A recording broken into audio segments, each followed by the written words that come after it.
أعوذ بالله من الشيطان الرجيم بسم الله الرحمن الرحیم. ضمن روایات مومین گرنی اهل بیت علیهم السلام وقتا فوقتا در زمان خو افرادها که در مشکل گرفتار می شدن، افرادهایی که در یک مصیبت گرفتار می شدن، با وجود از اینکه اونا را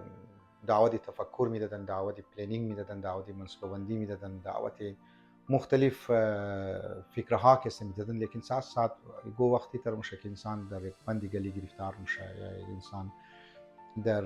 جای گرفتار میشه که واقعا دیگه دستایشی بسته هسته، دیگه خودشی و گیره را باز کسته نمیتونه. لذا اهل بیت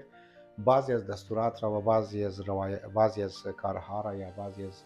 اعمال را گفته انجام بدی تا مشکل تو کسته حل چونه. بعد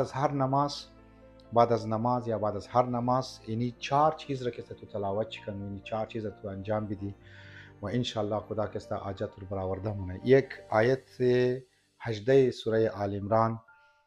حتما بخوانین و بعد از او دمزی سوره آل عمران آیت نمبر 26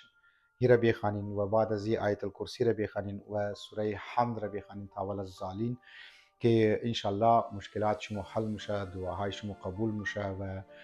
گیره هایی که در کارهای شما بسته شده اونها باز میشه و کوشش کنین که این اعمال را که در خدمت شما گفتم برای دیگه مؤمنین و مؤمنات هم بیان مونن انشاءالله. پروردگار مشکلات شما را کسته حل کنه. السلام علیکم و رحمت الله و برکاته.